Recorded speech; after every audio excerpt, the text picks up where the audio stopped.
C'est quoi ton histoire avec Cécimètre? Même mes camarades, je pense, ne voyaient pas en moi quelqu'un qui allait réussir. Tu as été le seul animateur béninois sur Willovea. Là, par contre, j'ai eu une grosse pression. Cet amour du sport te vient d'où? On t'appelle le coach tortionnaire, mais ils reviennent tous les jours quand même. Donc ils avaient confiance en moi, alors que moi-même, j'avais pas confiance en moi. Les gens venaient voir les artistes. Toi, ce qui te parlait, c'était l'animateur. Exactement. Ok. J'étais en mission pour les animateurs du Bénin. Ouais. J'étais en mission pour le Bénin également. Et j'étais en mission pour moi-même. Quand tu participes à des grosses scènes comme ça, urbaines, est-ce que tu le sens sur ton chiffre d'affaires? Cotonou Boy Show. Salut Lionel. Salut Nasty. Comment vas-tu? Bien, et toi-même? Écoute, ça va très bien. Ça me fait plaisir de te recevoir. Ça fait bizarre. Ça fait bizarre, hein, parce que pour ceux qui ne savent pas, nous avons une relation très spéciale avec Lionel. Bon, il est à la fois mon petit frère, mon manager, il a été mon coach sportif. Exactement. Il est un ami, il a un frère et c'est vraiment un plaisir de faire cette émission avec toi.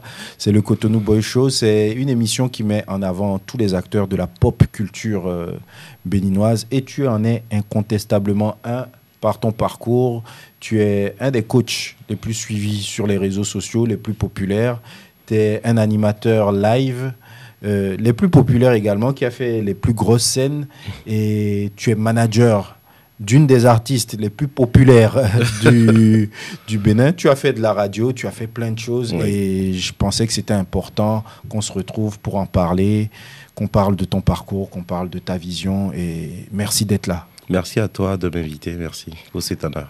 Alors Lionel, par où on commence? On va commencer par le commencement. Est-ce que tu peux te présenter pour les rares personnes qui ne te connaissent pas? C'est bizarre pour moi de jouer à cet exercice parce que souvent c'est moi qui réalise les interviews et là du coup je me retrouve dans cette peau-là. Tu l'as si bien dit, je suis Lionel Kenra, je suis animateur scène live, je suis également éducateur sportif diplômé et également je suis le manager. Je suis ton manager, je suis le manager du CCC on va dire. Ouais. Bon, CCC est là où il n'est pas encore là. Écoute, nous sommes en pré-retraite, ça, on regarde ce qui se passe. Et également, je suis le manager du Cécimètre. Donc voilà, en gros. Multiples casquettes. Alors, tout ce parcours a commencé par quoi? Parce que tu es dans le sport, tu es dans l'animation, tu es dans le management artistique. C'était quoi le déclencheur de tout ça? Est-ce que tu as toujours rêvé d'être sous les feux des projecteurs? Comment était le jeune Lionel? Alors, je dirais que c'était un grand timide. Ok.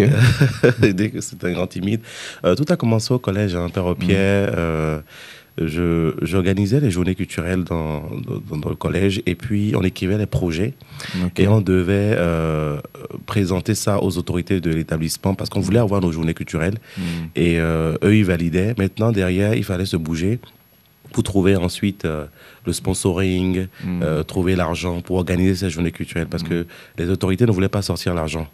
Et donc, du coup, voilà, on connaissait les parents d'élèves, nos camarades dont les parents étaient bien placés. On allait envoyer des lettres et puis on collectait les sous là. Et on organisait ces journées culturelles et on présentait le projet aux autorités, ils validaient, on invitait les artistes, les acteurs culturels. Donc moi j'ai eu la chance de côtoyer justement les acteurs du milieu et quand je les voyais, j'ai pris goût en fait à les contacter, à les inviter justement dans l'établissement et à côtoyer justement le monde artistique. Et pour ma première scène, c'était à Au Pierre exactement et j'avais invité un grand animateur de Radio Maranatha. Il s'appelle Ludovic et je lui avais dit tiens, tu vas venir animer les journées culturelles chez nous. Par contre, je voudrais animer à tes côtés. Et donc, du coup, il vient, puisque lui, il anime, il a l'habitude d'animer. Quand il montait sur scène, on voyait dans le regard de tout le monde, tout le monde était content de le recevoir sur scène, tout le monde souriait. Et quand moi je montais sur scène, je marchais sur les mots, je ne savais pas comment présenter. Et tout le monde ne voulait pas me recevoir, ils avaient le visage fermé. Et donc du coup, je faisais plusieurs allers-retours sur scène comme ça. Et à un moment donné, je me suis dit, je ne vais plus monter sur scène, je vais le laisser terminer le show. Et le soir, quand je suis rentré chez moi, ça m'avait un peu traumatisé. Et je lui ai écrit, je lui ai dit merci beaucoup pour sa présence, de m'avoir accompagné et tout ça. Et il m'a dit, tu as le truc, tu peux faire mieux. Concentre-toi, travaille bien et puis tu iras très très loin. Et du coup, je lui ai dit, j'en ferai de ça mon métier. Et ça ne m'a pas découragé. Ce que j'ai trouvé comme, on va dire, terrain d'entraînement, c'est d'organiser des journées culturelles dans tous les établissements. Alors. Et j'ai créé maintenant une base autour. Donc, que ce soit à Notre-Dame, que ce soit à Calavi, que ce soit à Saint-Augustin. Donc, tu allais proposer tes services dans tous les établissements pour organiser les journées culturelles. Donc, je me retrouvais être booker, justement, de tous les artistes dans les établissements. Donc, je fais tourner les artistes dans les établissements. Et à l'époque, la scène musicale n'était pas aussi, on va dire, variée qu'aujourd'hui. Il n'y avait pas autant d'événements. Et donc, du coup, les vraies choses se faisaient, du coup, je pense que tu peux témoigner de ça, dans les établissements. Et du coup, voilà, je m'occupais de l'organisation en général, je m'occupais également de booker les artistes et de présenter justement ces journées culturelles. Ça me donne une idée, enfin, ça me rappelle quelque chose à Saint-Jean, Axel Merrill, à l'époque où il était encore au collège. Je suis sûr que lui-même ne s'en rappelle pas. Lors des journées culturelles, j'avais organisé d'ailleurs avec leur directrice à l'époque. Et du coup, il dansait très très bien. Je pense qu'il chantait, il interprétait aussi des chansons à l'époque et tout ça. Je pense qu'il peut témoigner de cela, s'il se rappelle. Et voilà, donc j'ai eu l'occasion de côtoyer, on va dire, le milieu, le monde des artistes comme ça. Et j'ai continué, j'ai fait mon petit bonhomme de chemin. CCC m'a tendu la main. Et du coup, voilà, j'ai travaillé, on va dire, dans le milieu du management aux côtés de CCC. Avant ça, j'avais travaillé avec le groupe Revers, avec Fabrice Cossi et tout ça. Donc voilà, en gros. De façon ramassée. Ok. Mais je vais m'attarder sur l'animation parce que je me rends compte que c'était quelque part, même si tu ne te l'avouais pas, c'était ta première passion et tu as tout fait pour pouvoir... tout ce que tu as fait autour a renforcé, disons, les possibilités que tu avais d'animer. Parce que j'imagine tu organisais le show et tu te positionnais en tant qu'animateur parce que tout le show reposait sur toi. Mais d'où est-ce que te vient cette passion pour l'animation? Parce que personnellement, tu sais, j'ai peut-être envisagé, moi, personnellement, tous les métiers, mais animateur, ça m'est jamais venu à l'esprit. C'est ça. C'est quoi être animateur live, en fait? Du coup, quand j'étais petit, je voulais faire de métier. Je voulais être soit footballeur ou être avocat, parce que j'aimais beaucoup parler. Et je regarde beaucoup les séries, jusqu'à présent d'ailleurs, où on doit défendre les gens et tout ça. Je trouvais qu'ils avaient de l'éloquence dans la manière de parler et tout ça. Donc ça m'attirait beaucoup. Bon, pour être avocat, il faut beaucoup étudier. Et j'ai pas cette patience aussi d'étudier autant. Et après, quand je voyais les gens présenter sur scène, présenter aussi les concerts et tout ça, ça te parlait, ça me parlait beaucoup. J'étais vraiment, vraiment attiré par ça. Quand je voyais les Leonati Personam présenter des concerts, je m'appelle à une époque, je dirais, je faisais déjà des animations dans les établissements, mais en 2013, Leonati présentait un concert à Amitienne. Je peux parler des... Oui, ok, d'accord. C'était le Yellow Summer à l'époque. Et moi, je me bagarrais dans la foule, en fait, pour être devant, pour pouvoir suivre un peu et tout ça. Les gens venaient voir les artistes. Toi, ce qui te parlait, c'était l'animateur. Exactement. Donc, je regardais, à chaque fois quand je regarde une scène, c'est les animateurs qui m'intéressent. Franchement, j'aimais bien les chansons. Mais qu'est-ce qui te plaît chez les animateurs, en fait? Ce qui plaît aux fans chez les artistes. Je ne sais pas comment t'expliquer, mais moi, quand je regarde un show, je vais plutôt regarder l'animateur. Je vais dévisager l'animateur. Je regarde beaucoup, par exemple, The Voice. Je vais regarder comment Nico se présente tel. Comment il monte sur scène, comment il sort de scène, comment... Voilà. C'est ce que je regarde, en fait. Je ne vais pas regarder forcément la prestation de l'artiste en question. Et puis, j'ai jamais forcément trouvé... Voilà, les artistes sont des stars, je respecte cela, mais pour moi, j'étais beaucoup plus attiré par l'animation, pas les animateurs. Et ce qui est drôle, c'est qu'en 2013, quand je voyais Leonati animé, je me disais, je veux faire ça aussi, ça c'est sûr, même si déjà je faisais déjà les petites scènes dans les établissements. Je me rappelle aussi, ce jour-là, j'avais revu Fabrice Cossi aussi également, qui me dit, Lionel, tu sais quoi, ça sera ton tour l'année prochaine. Et ça n'a pas loupé. Parce qu'en 2014, je devais faire la première partie dans un concert. C'était la première fois l'équipe No Beat faisait une scène internationale également. Et je devais faire la première partie. Jekila devait faire la deuxième partie. Après, bon, voilà, c'est pas bien passé parce qu'au départ, j'avais pas mon cachet. J'avais pas signé de contrat. Et pour moi, j'animais pas de show. Ok. Et donc, du coup, qu'est-ce qui se passe? J'étais là et j'étais à l'époque sur ma petite moto. J'étais autour de l'Étoile Rouge. Il était 19h par là. Et puis, Fabrice était régisseur sur cette scène-là. Il m'appelle, il me dit, écoute, en fait, Lionel, tu dois animer la première partie. Je lui dis, mais je n'ai pas signé de contrat. Et j'ai été clair, si je ne signe pas de contrat, j'ai pas mon cash, je ne viens pas animer. Il me dit, mon gars, débrouille-toi, mais tu dois animer. Je ne me suis pas lavé. Tu es allé direct à la maison. Mais non, je suis allé d'abord à la maison. J'ai regardé, j'avais un t-shirt blanc, propre, jean, chaussures, tranquille. Je viens sur les lieux. Je vois la jeune promotrice de l'événement. Je lui dis, écoute, comment on fait? Elle me dit, écoute, fais-moi confiance, tu seras payé, j'ai besoin de toi. Ah, je me souviens de ce concert-là. Je me souviens de ce concert. Amir m'en veut pour ce concert. Ouais, parce qu'à ce moment, pour la petite anecdote, Lionel était le manager de CCC. Oui. Et je pense pour ce concert, CCC devait prester. Et il y a eu un problème de cachet aussi. Bref, nous on attendait, on disait Lionel, comment ça se passe sur le terrain? Comment est-ce que ça se passe sur le terrain? Dit, les gars, moi je dois monter sur scène, je dois animer. Et on dit, mais tu es censé nous représenter et toi-même tu vas faire ton show. Bon, c'était un peu fâché, mais bon, c'est la famille. Ça, c'est la famille. Ok, ouais, et effectivement, c'était ton premier grand show. On va dire, je faisais déjà les petites scènes, tu vois, l'espace Chief à l'époque, Four Seasons et tout ça, mais big concert, voilà, comme ça, c'était la première scène comme ça. Et du coup, j'ai choisi de faire confiance à cette dame-là. Et je monte sur scène. Je ne pense pas présenter la première partie et tout ça. Et je pense que Jekila aussi avait ce problème parce qu'il n'avait pas son cachet. Il était là, mais il n'avait pas son cachet. Donc, du coup, j'animais. Jekila refuse de monter sur scène. Et ben, du coup, j'ai envie de dire merci Jekila parce que moi, ça m'a permis de me révéler moi-même. Déjà, me révéler à moi-même et me révéler au public qui était là, qui, en fait, on devait s'amuser. Exactement. Et justement, cette scène-là, c'était la première fois que je voyais Vano Baby également sur scène. Il était avec son groupe Chef Bandit Gang à l'époque.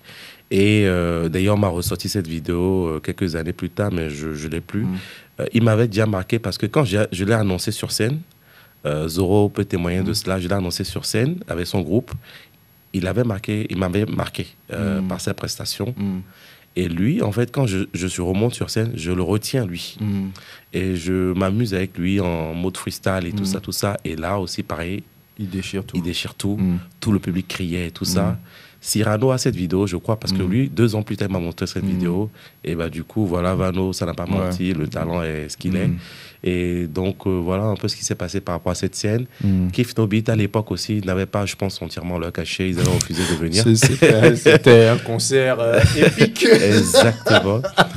Et c'était sponsorisé par un grand réseau aussi. Et je n'avais pas de gadget pour jouer avec le public. Il n'y avait rien. Et donc, du coup, je devais improviser. Kif No Beat était à l'hôtel. On a passé tous les artistes qui ont choisi finalement de soutenir. Et a dit non, Bixé, tout le monde est passé. Et en fait, finalement, Fabrice me dit, Lionel, on n'a plus d'artistes, tu dois gérer la scène. Je regarde Fabrice, mais comment je vais gérer la scène? J'ai pas de jeu, j'ai rien. Comment je vais gérer un public, en fait? Et bah, je dis non, vous vous débrouillez, je descends de la scène. Mais en descendant de la scène, je sais pas ce qui m'a tiré. C'est comme une main m'a retiré, en fait. Et je me retrouve encore sur scène. Et bah, du coup, je ne sais pas ce qui s'est passé. Je me retrouve à improviser, à jouer avec le public, mais sans rien du tout. Et à tenir une scène de 45 minutes environ. Waouh! Mais en m'amusant uniquement avec le public, on faisait le show. Le public n'a pas senti qu'il y avait Kif No Beat qui devait passer, parce que tous les autres étaient passés. Mais du coup, en fait, je sais pas, franchement, je peux même pas te dire jusqu'à aujourd'hui ce que j'ai fait.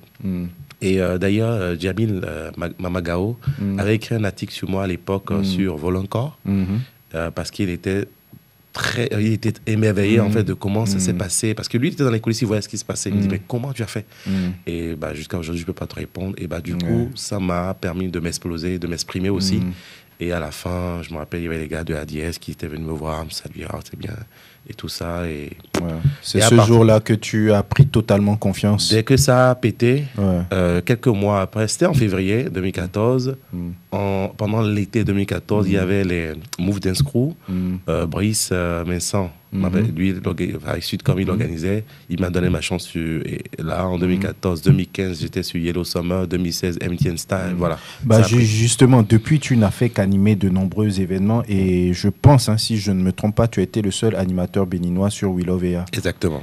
Et alors, comment est-ce que tu vis cette expérience? Parce que We Love EA, c'est un autre niveau de show encore. Tu vois, on a connu des grosses scènes, mais ça, c'est une scène parmi les scènes. Oui. Et tu te retrouves être le seul animateur béninois. Déjà, je pense que c'est une consécration quand même. Merci. Pour ce type Mais toi, comment tu le vis en fait? Est-ce que ça te fout la pression?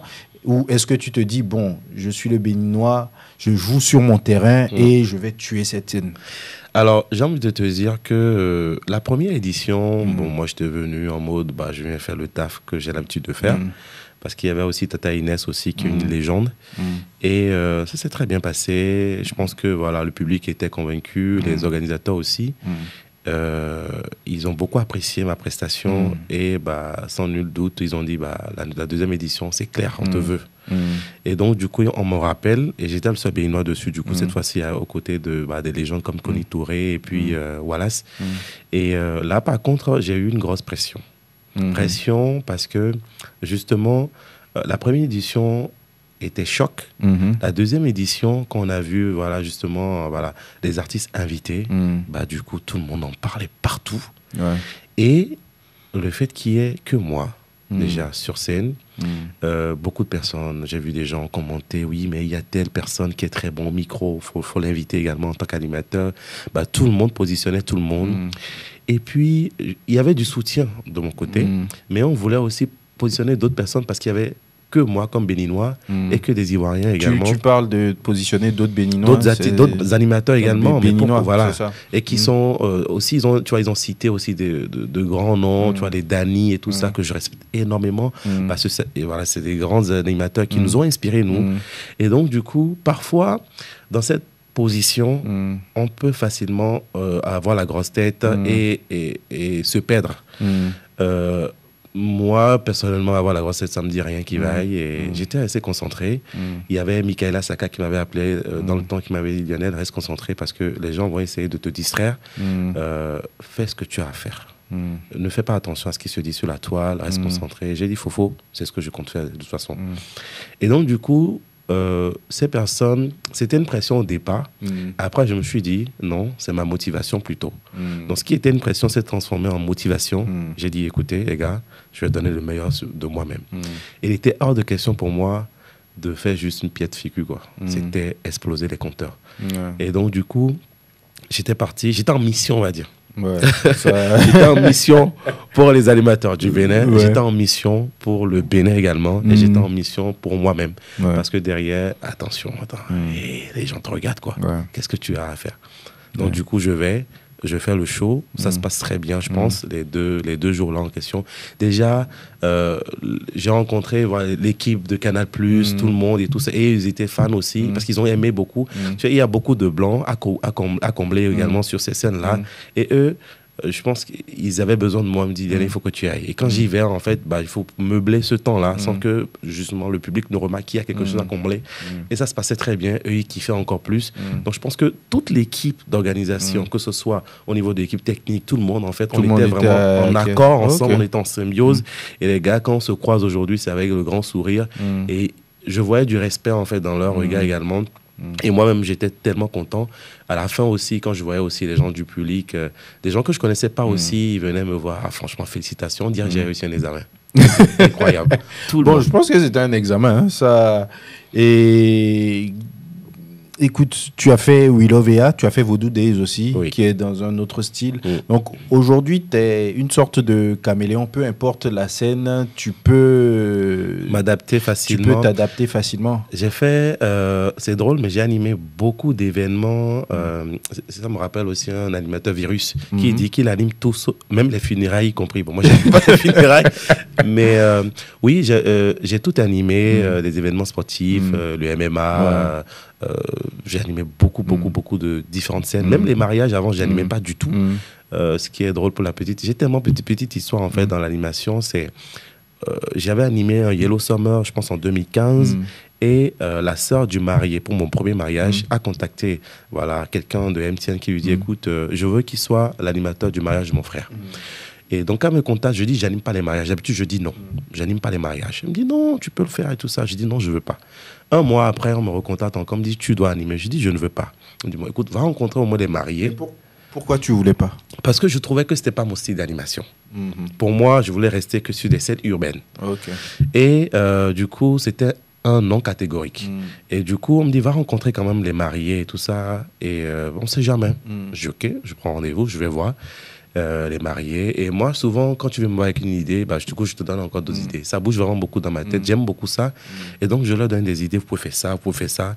Et du coup, il y avait la sœur, il y avait les mariés. Et puis, ils m'ont dit, on est convaincu, ce sera toi. Et je leur ai dit, mais vous vous rendez compte, en fait, que, en gros, je peux foirer votre plus beau jour. Il dit, non, on est convaincu, tu vas assurer. Et ça m'a touché, en fait, la manière dont ils avaient confiance en moi, alors que moi-même, je n'avais pas confiance en moi. Et je me suis dit, ok, je vais le faire, pourquoi pas. Je contacte Vivi, Edwige, voilà. Et je lui dis, écoute, toi qui as l'habitude d'animer les mariages, comment? Et puis elle me briefe un peu, voilà.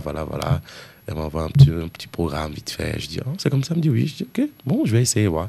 Et du coup, quand j'anime le mariage, ça se passe très bien. Et je me dis, ah ouais, Lionel, tu gaspilles. tu perdais du temps et tu perdais de l'argent.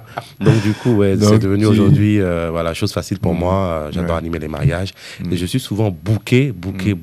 D'ailleurs, en parlant de We Love Ea, quand les gens m'ont vu sur scène, et les gens m'ont dit, ah, lui là, je veux pour mon mariage. Ouais, justement, quand tu participes à des grosses scènes comme ça, urbaines, est-ce que tu le sens sur ton chiffre d'affaires? Ah, ça, c'est clair. Après, Direct. C'est vraiment un canal de promotion, pour une plateforme de promotion. De loin, parce que les grandes scènes, déjà, les gens veulent m'avoir sur les grandes scènes également. Avant, je faisais les premières parties, aujourd'hui, je fais les deuxièmes parties. Au-delà de ça, les gens veulent m'avoir pour les événements et je suis réclamé, je suis booké également. Il n'y a pas de discussion, on va dire, quand ils veulent m'avoir sur leur scène ou même pour leur mariage. Les gens m'appellent genre 1 an à l'avance, me disent, écoute, book-moi la date et tout ça.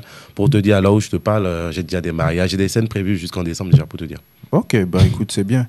Écoute, pour toi qui rêvais de ça, si aujourd'hui tu devais revoir le petit Lionel de Père au Pied qui, pour animer, passait par l'organisation de scènes de collège en collège et tout, qu'est-ce que tu lui dirais? Je lui dirais de dire merci à Nassi Nesta. Oula. C'est drôle. Sérieux? Confection. En fait, j'ai souvent des petites anecdotes.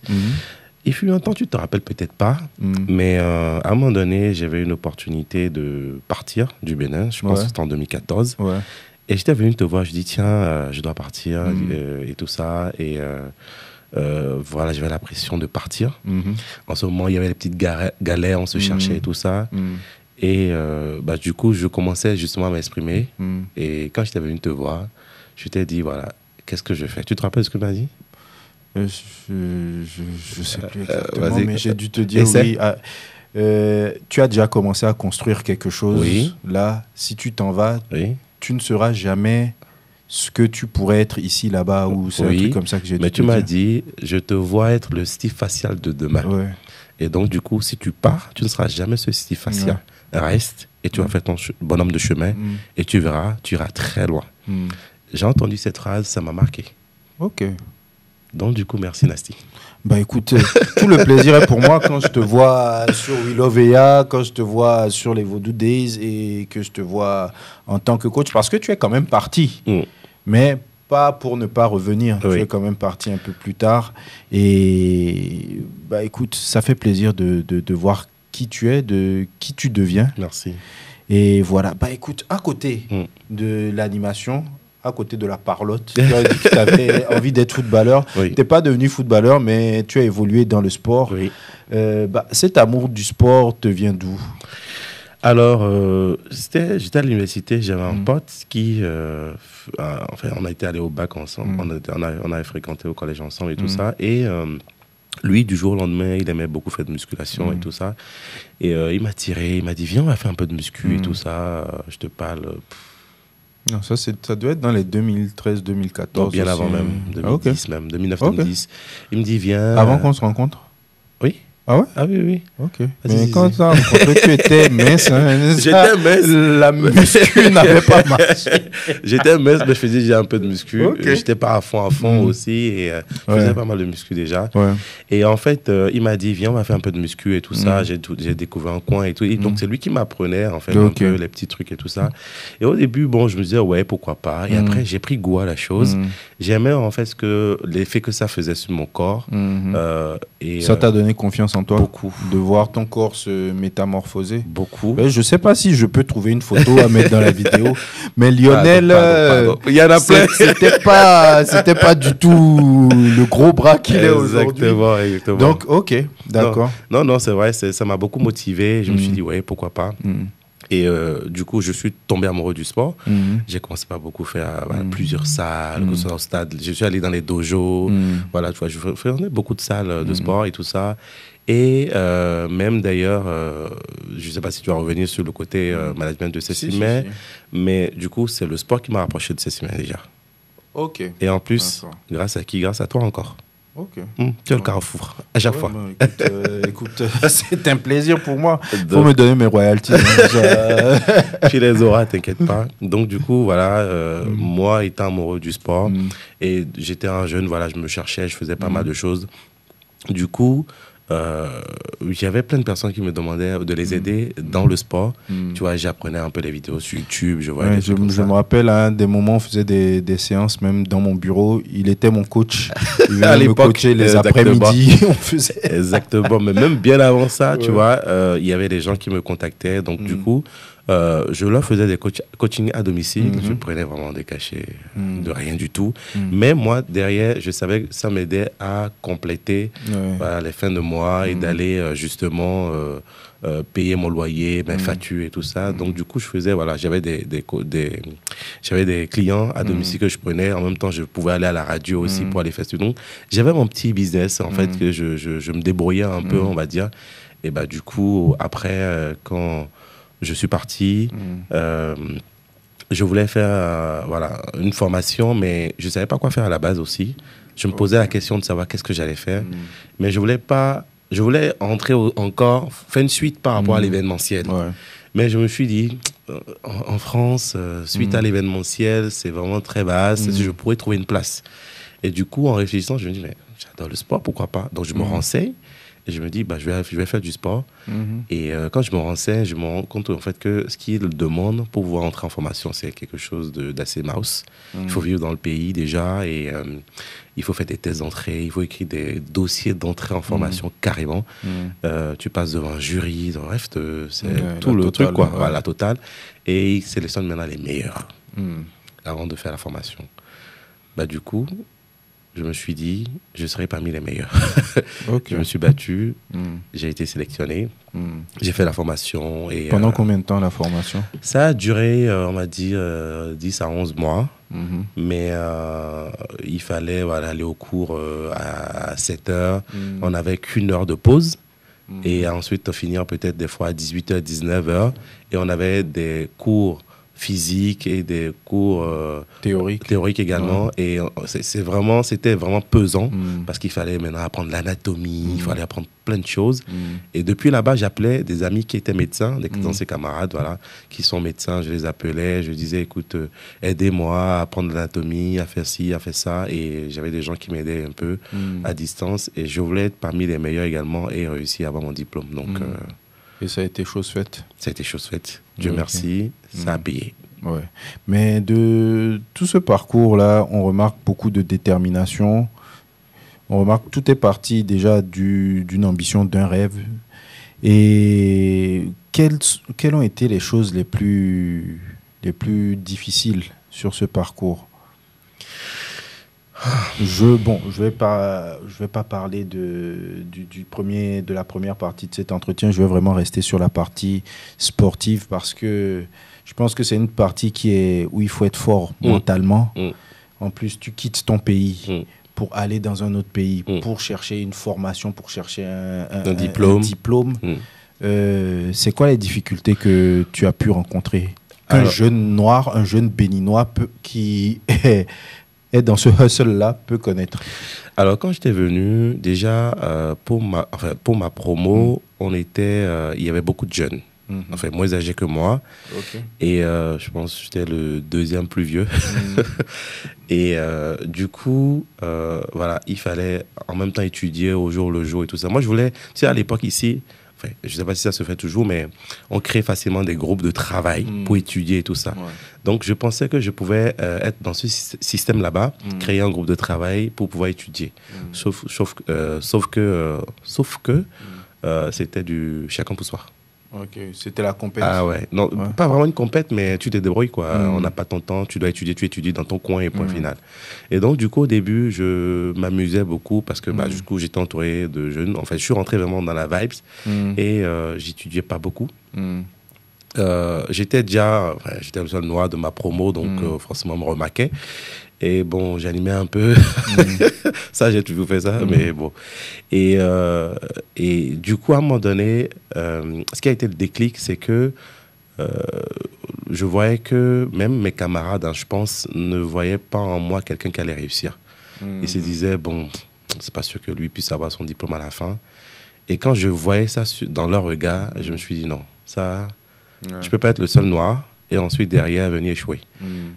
Je vais réussir. Et du coup, j'ai commencé par étudier. J'ai commencé par vraiment fouiller sur Google, YouTube, regarder comment telle personne étudiait l'anatomie, étudiait ceci, cela. En fait, j'appelais tout le monde, même mes amis. Je peux appeler ma sœur, il y a plein de personnes qui peuvent témoigner de ça. Je les appelais, je leur disais... Je vais vous raconter du crack parce que vous n'allez rien comprendre, parce que ça parlait d'anatomie. Je dis, bon voilà, tel muscle, par exemple, les biceps, sa fonction, c'est telle chose, son origine, c'est ça. Donc, je leur racontais mes cours. Je disais, suivez-moi seulement. J'ai envie de vous raconter quelque chose. Et je faisais ça à tout le monde. Et tout le monde, participait, jouait le jeu. Je leur expliquais que c'était pour un but donné. Et quand j'ai maîtrisé mon anatomie maintenant, j'ai vu des gens que j'aimais bien dans ma promo qui ne s'en sortaient pas. Et je leur ai dit, je vais vous aider. Et du coup, je les prenais, on s'appelait en vidéo. Et pareil aussi, je leur montrais en fait la façon facile, la plus facile en fait pour apprendre en fait l'anatomie. Donc on s'entraînait comme ça et je les aidais eux à leur tour. Et ça s'est très bien passé. Moi, ça me permettait de répéter. Et donc du coup, voilà comment je me suis démarqué. J'ai pu apprendre mes cours. Mais physiquement, il faut dire que j'écoutais pas mon corps aussi parce que puisqu'on avait des entraînements physiques, c'était en surentraînement et je me suis blessé. Je me suis blessé, d'ailleurs j'ai un début d'arthrose au niveau de mon genou et à un moment donné il fallait faire l'IRM et tout ça, on a vu qu'il y avait un problème. Marcher c'était pénible pour moi, sauter c'était pénible pour moi, mais pour les examens finaux il fallait justement passer des tests physiques et il fallait développer des charges aussi.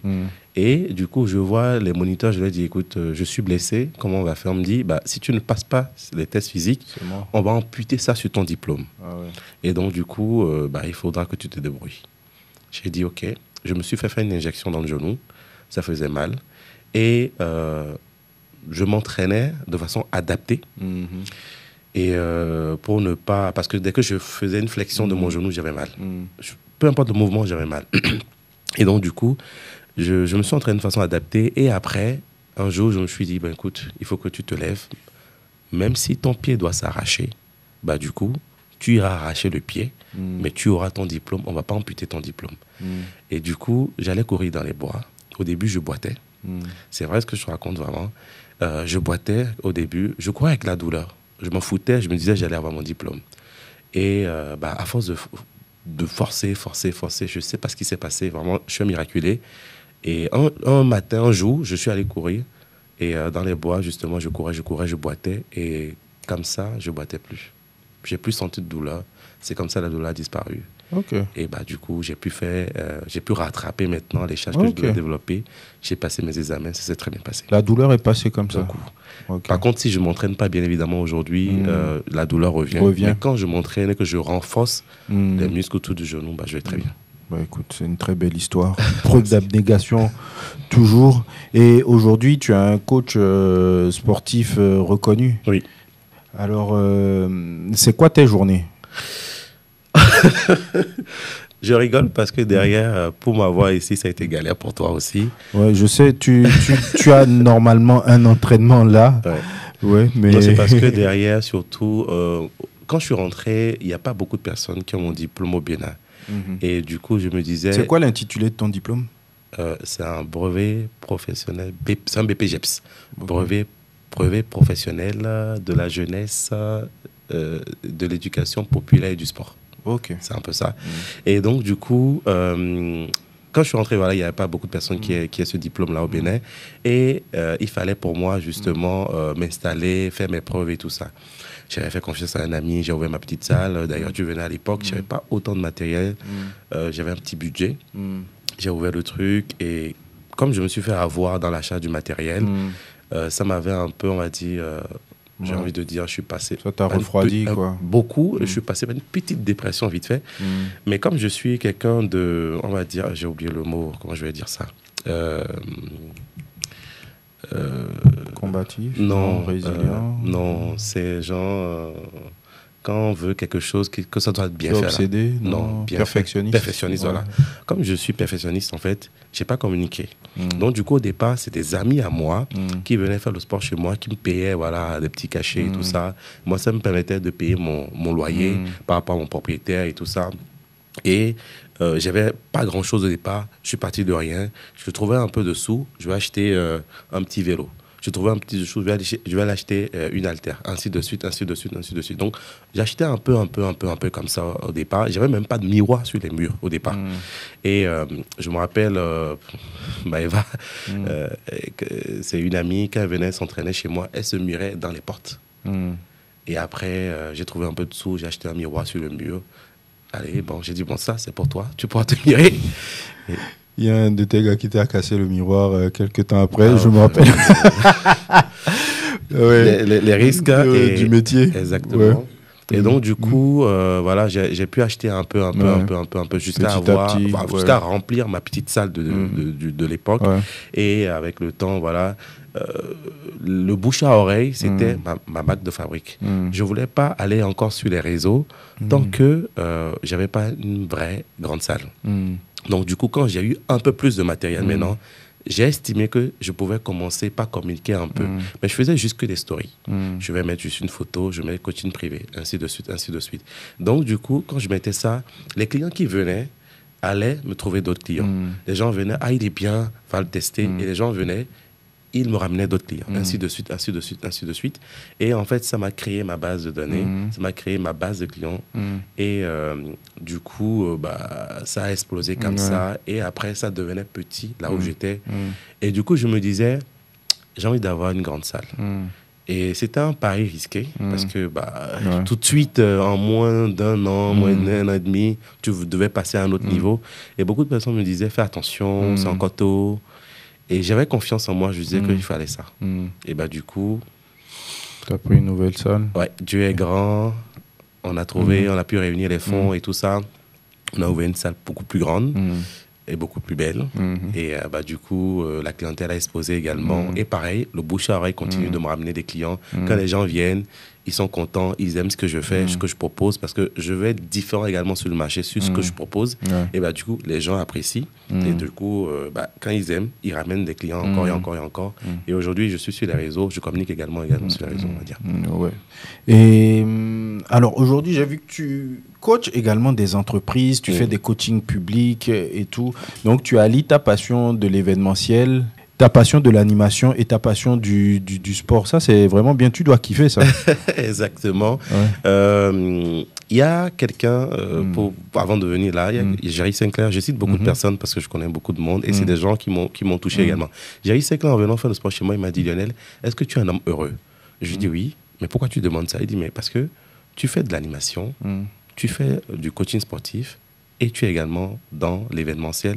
Ce sont des métiers que tu aimes, on le sent, tu aimes ça. Je dis oui, il dit, bah, tu es un homme heureux. Comparativement à des personnes qui vont exercer des métiers où ils ne sont pas forcément heureux d'aller travailler là-dedans et pourtant ils sont obligés pour trouver le gagne-pain. Moi, en faisant aujourd'hui le coaching, on va dire le grand public aujourd'hui, oui, je me retrouve aussi en fait à animer. Donc du coup, ce n'est plus venez faire le sport comme un coach fitness qui va se mettre devant et faire juste. Moi, derrière maintenant, je vais improviser avec le public, m'amuser avec le public. Et ça, en fait, c'est cette touche que je ramène, en fait, ce qui fait que déjà les gens aiment bien. Parce que quand je vais faire le récap des vidéos de comment ça s'est passé, en fait, tu vas forcément trouver cette touche là où bah, le public doit rigoler avec moi, le public doit sentir, parce que ça, c'est le jeu de l'animateur lié à l'aspect sport. Et c'est ce qui se passe aussi dans ma salle aussi, c'est le fait que je sois vraiment à l'aise dans la manière dont je m'exprime avec les gens, le fait que je sois beaucoup taquin aussi, et que les gens ont confiance en moi derrière quelque part, tu vois.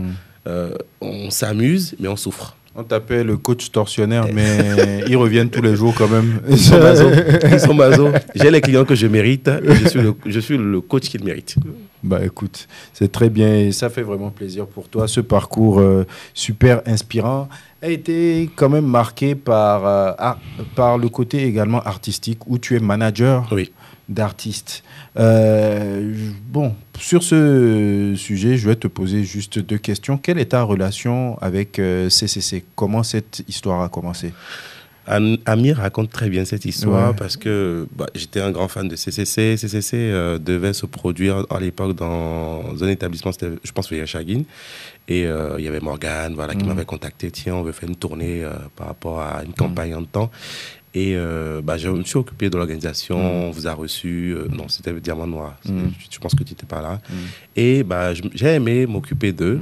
Et du coup, j'ai voulu bosser avec eux. Je contacte à tout prix Amir. Et il m'avait reçu. Bon, il parlera de la chemise Caroline plus tard. Et des Converse. Exactement. Et il m'avait reçu. À l'époque, vous étiez au studio avec Samsid.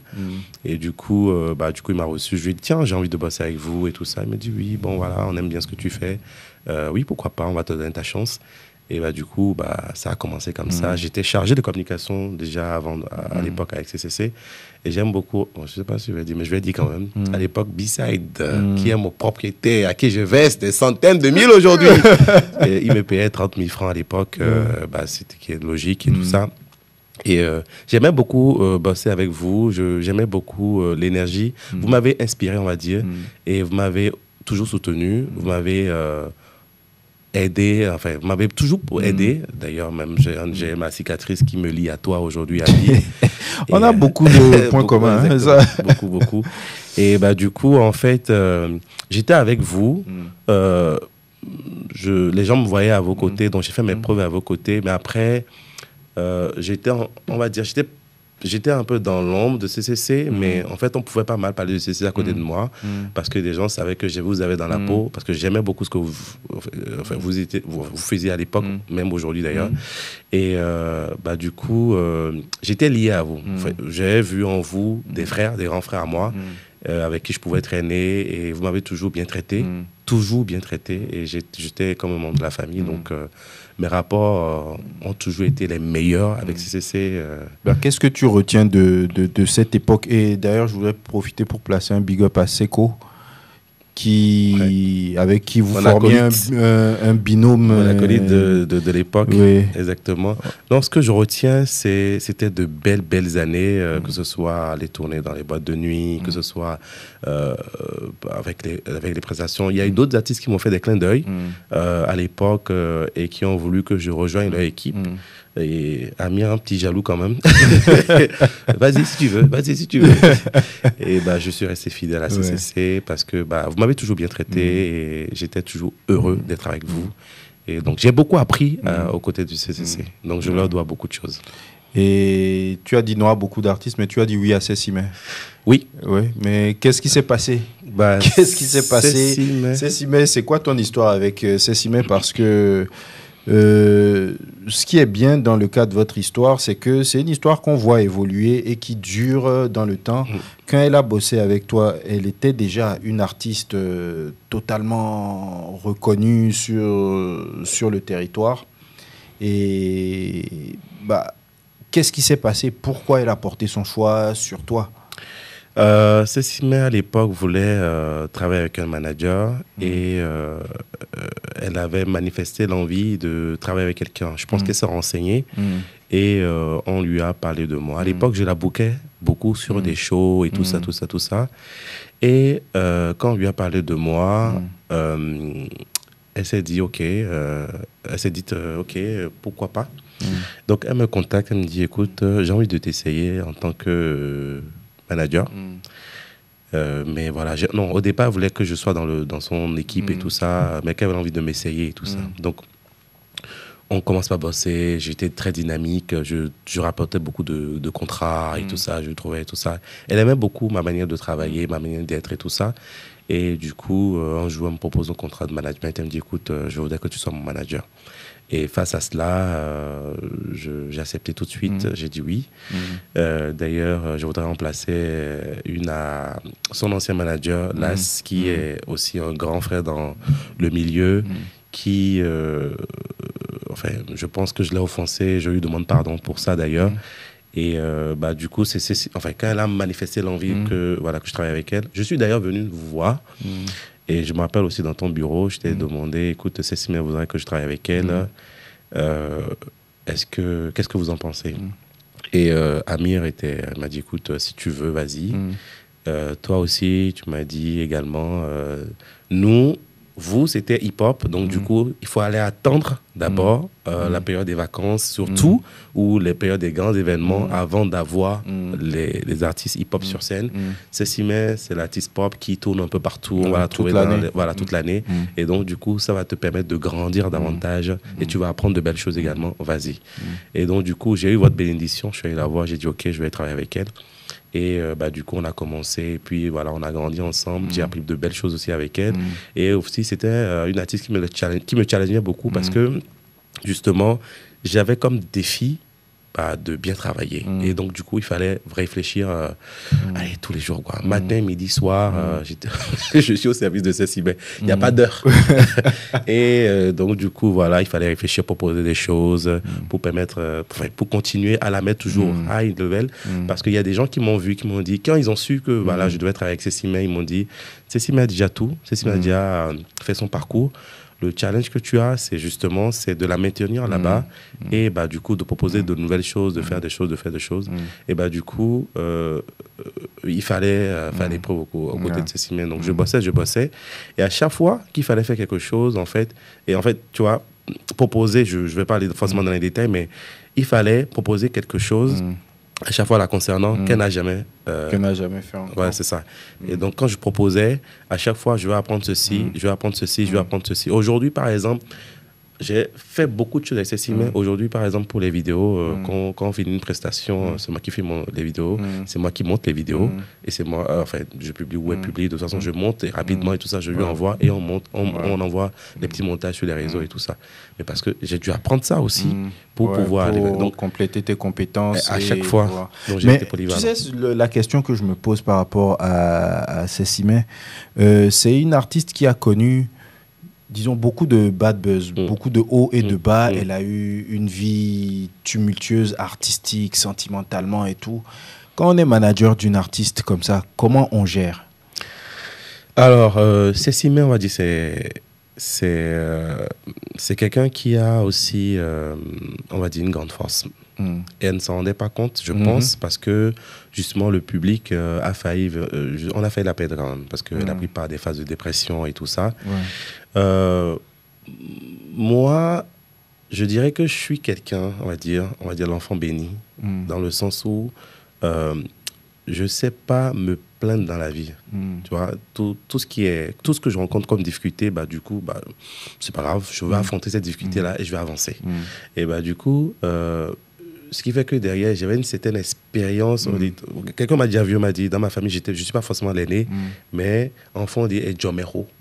Donc, du coup, j'avais cette petite sagesse en moi. Ce qui fait que derrière, Cécimé se reposait, se repose, on va dire toujours jusqu'à aujourd'hui, beaucoup sur moi. C'est-à-dire, elle m'écoute beaucoup par rapport aux conseils. Et il faut savoir la manager. C'est une femme. Il faut savoir parler aux femmes. Il faut savoir lui dire, écoute, voilà, ceci, faisons comme cela, et essayer de vraiment la convaincre, lui montrer en fait que c'est pas avec la force en fait qu'il faut le faire. Déjà, quand je lui parlais, tu vois, c'est vraiment la manager, lui dire écoute, fais-moi confiance, laisse-moi gérer ceci, laisse-moi gérer cela. Donc il y a beaucoup de trucs. Tout en fait, tout ce qu'elle touchait pouvait se transformer en critique. Ouais. Je vais balancer quelque chose quand même ici. The Voice Afrique francophone. Je sais pas si je vais balancer ça. Bah écoute, tu as déjà commencé. Bon, c'est celui-là, je balance quand même. The Voice Afrique francophone en réalité. Ouais. Quand ceci m'était allé prester là-bas, j'étais en France. Et mon assistant manager Camis l'avait amené sur Abidjan, sur cette grande finale. Et c'était la production qui a invité Cécimé.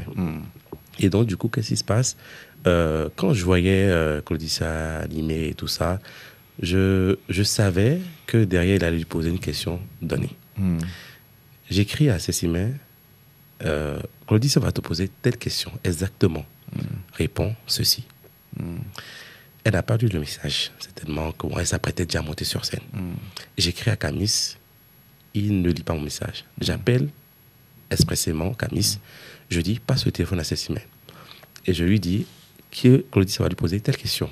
Tu dois répondre de telle manière. Et du coup, ça n'a pas loupé. Sur scène, la phrase « J'aime le Togo, mais mon cœur reste au Bénin », ça vient de moi. Okay. Et je peux te montrer ça par message si encore. Et donc, du coup, parce que en fait mon rôle en fait quelque part aussi c'est de protéger mon artiste et je pouvais pas anticiper sur ce qu'elle pourrait dire. Cécimé, ça peut arriver, tu vois, elle fait tout avec le cœur. Ouais, c'est une personne entière. Franchement, elle fait tout avec le cœur. Donc du coup, elle peut vouloir bien faire et qu'est-ce qui va se passer? Les gens vont mal l'interpréter. Ne va pas être compris. Voilà, ils vont mal l'interpréter. Et donc du coup, j'avais peur qu'elles disent, du coup, allez soutenir, moi je suis béninois, soutenez mes frères béninois. Ce qui est logique parce que c'est une compétition internationale. Donc le Bénin a représenté, le trophée doit venir au Bénin, quoi, tu vois. Et donc du coup, si elle va dire ça, ça va être compliqué parce que les Togolais vont dire, machin, truc et tout ça. Qu'est-ce qui se passe? Et si elle va dire, écoute, j'ai chanté avec un Togolais parce qu'on lui a collé un Togolais, alors qu'il y a des Béninois aussi là-bas, on lui a collé un Togolais. Si la prod lui colle un Togolais, que derrière elle va dire, soutenez, écoute, voilà, soutenez. Non, au Bénin, elle ne va pas descendre à l'aéroport. Elle n'est pas patriote. L'avion va continuer. Ça va à Lomé direct. Ça va à Lomé. Donc, du coup, qu'est-ce qui se passe? J'anticipe sur ça et il fallait jouer sur les deux tableaux. Ne pas trop se mouiller, mais quand même montrer un tout petit peu, un mot de clin d'œil, tu vois. Et donc, du coup, je lui dis, que tu aimes beaucoup le Togo, mais ton cœur reste au Bénin, tout simplement, sans pour autant dire, allez soutenir Giovanni, allez soutenir Karina Sen, ou soutenir, comment il s'appelle à l'époque, j'ai oublié son nom, mais bon, voilà. Et donc, du coup, quand je lui dis ça, et que derrière, sur scène, ça n'a pas loupé, et avec, sa belle prestation derrière, on lui pose la question, et qu'elle dit ça, du coup, ça n'a pas loupé. Et tout retombe encore sur elle. Ouais. On a certains Béninois, quand même, une partie, une minorité, on va dire, qui, quand même, l'attaque, quand même, pour dire, oui, elle ne devrait pas dire ça, elle n'a pas été professionnelle.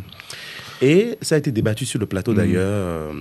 Youssoufa, Hiro, tu ne devrais pas dire ça. Mais Charlotte l'a défendu sur le plateau, la vidéo tourne encore, et Charlotte a dit, mais les gars, il pleut sur tous les toits. C'est exactement les mots qu'elle dit.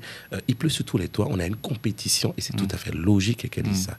Et après, il y a eu une guerre qui s'est lancée, il y a eu beaucoup de soutien, on va dire, quand même de beaucoup de Béninois, qui ont beaucoup apprécié cela, qui ont voulu la soutenir. À Lomé, c'était le show. Et j'ai dit à Cécimé, il m'a dit, je vais faire un direct pour expliquer. J'ai dit, Cécimé, laisse-moi gérer. Repos, laisse-moi gérer. J'ai appelé le gars depuis la France, j'ai eu son numéro, j'ai appelé, j'ai dit, excuse-moi, est-ce que tu as été offensé par cette phrase-là? Il m'a dit, non. Non, au contraire, Cécimé a été d'un grand soutien, elle a toujours été correcte avec moi et tout ça. J'ai dit, ok. Le plus important pour moi, du moment où toi tu n'es pas offensé, le reste, ouais, ça va. Par contre, quand tu viendras au Bénin, dis-moi, je t'offre une tournée. Radio, médias, tout ce que tu veux, et tout ça, on s'occupera de toi. C'est à mes frais, c'est cadeau. D'accord? On est ensemble. Il dit oui, on avait même normalement organisé. Bon, je pense que derrière, il a voulu suivre le move du Togo, il n'a pas réagi, il n'a pas voulu trop se mouiller. Bon, voilà. Et quand je lui dis ça, il dit ok, il n'y a pas de problème. Du coup, je dis à Cécimé, repose-toi, laisse-moi la gestion de la page. Et du coup, Là, maintenant, j'animais un peu. Et parfois, j'allais titiller un peu le Togo en me sortant nos vieilles prestations avec les bonnes dames au marché, avec Yayaye, avec Albok et tout ça. Les gens venaient du boycott et tout ça, machin truc. Mais tu sais quoi? Ça a marché parce que j'ai gagné, je pense, en 2 semaines, plus de 200 000 abonnés sur sa page. Ok. Et enfin, c'était les titillés et tout ça. Et à l'époque aussi, on avait lancé un petit truc, GMC, mais mon corps est ça. Ça avait beaucoup tourné aussi à l'époque et tout ça. Donc ton rôle de manager va au-delà d'assurer le booking, ça va au niveau de la réflexion stratégique, ça va au niveau de la gestion de sa présence sur les réseaux, de la gestion de ses humeurs, de la gestion de son quotidien en fait. C'est comme, on va dire, elle a déjà dit sur les réseaux, tu es mon frère, tu es mon papa, tu es mon conseiller, tu es comme mon tout. Et en fait, derrière, et c'est pour cela que moi-même, je suis très, très impliqué. Je déteste en fait qu'elle se sente mal ou qu'elle ait un problème. C'est très bien. Si quelque chose arrive là, je vais courir tout de suite. Mais est-ce que tu es conscient qu'à un moment, il y a eu des rumeurs quand même dans le showbiz, dans les couloirs, qu'il y avait des choses qui c'est venu à tes oreilles? C'est venu à vos oreilles. Ça a été sur les réseaux. Tu tapes sur Google aujourd'hui, tu vas voir ça. Il y a eu des articles sur nous carrément et tout ça. Oui, mais comment est-ce que vous gérez ce genre Ça nous a beaucoup embêté à l'époque parce que à un moment donné, on se disait oui, mais c'est bizarre que les gens pensent ça. Et on se disait bon, ce qu'on va faire, on va pas trop s'afficher ensemble. Mais est-ce que tu comprends que les gens puissent penser ça quand même? Pas forcément. Pas forcément parce qu'on a une relation très fraternelle. Et en fait, c'est parce que Cécile, en fait, on a une relation aussi fraternelle, mais fusionnelle. Quand elle veut aller, par exemple, à un truc où il y a des ministres, où il y a des autorités, mais moi aussi, je m'habille en conséquence. Donc, je suis en costard à côté d'elle, tu vois. Donc, c'est l'image derrière. Mais du coup, quand on Après, bon, peut-être si elle avait un manager qui n'était pas un personnage public, parce qu'il faut dire la réalité, c'est que toi, tu es public, aussi, elle est publique, aussi, et chacun d'entre vous avait votre notoriété dans votre secteur. C'est ça. Mais je vais te poser une autre question. Est-ce que tu n'annonces pas sur scène Cécile même mieux que tous les autres artistes? C'est déjà arrivé, mais pas forcément. On t'a jamais reproché ça? Non, c'est déjà arrivé, mais pas forcément. Tu sais pourquoi? Parce que parfois même je fuis ça. Si je n'ai pas le choix, oui, je vais le faire. Mais en général, non. J'annonce tout le monde de la plus belle des manières que cela est possible. Même sur les plus jeunes, même s'ils ne sont pas connus, mon but pour moi, c'est de les présenter de sorte à ce qu'on puisse dire on va applaudir ces personnes-là. Donc, je n'ai jamais annoncé un jeune de façon, recevez telle personne. Non, tu vois, je vais le voir, je vais me renseigner sur lui et tout ça, et bien le vendre de sorte à ce que derrière, on puisse dire, ah, ça c'est un produit aussi qu'on peut applaudir. Donc, je présente tout le monde de la même manière, mais c'est si, mais oui, bon. C'est déjà arrivé une fois en passant, mais pas vraiment. Ouais.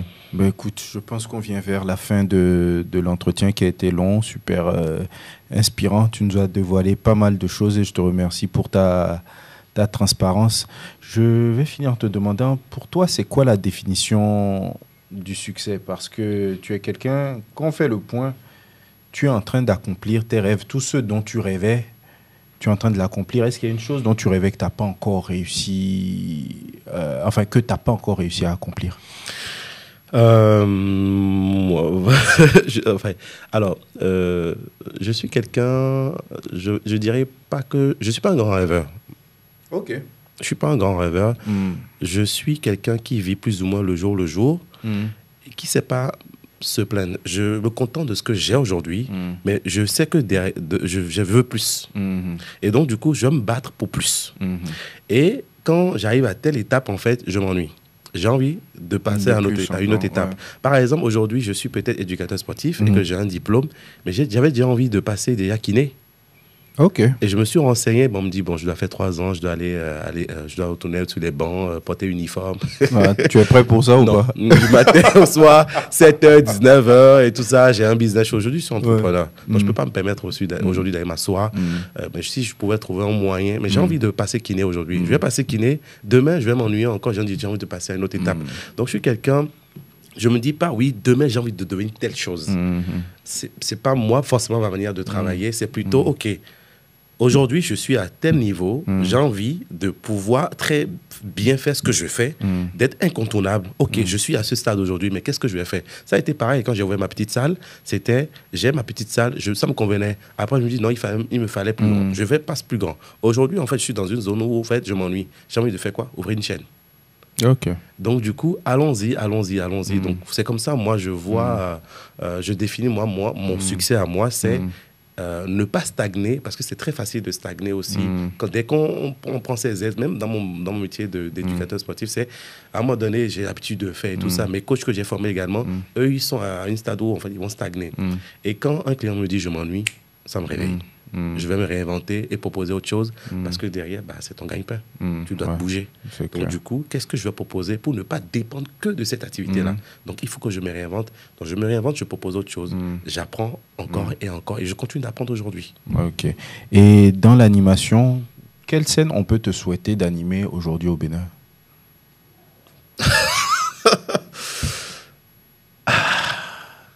Qu'est-ce qui te ferait kiffer aujourd'hui au Bénin dans l'animation?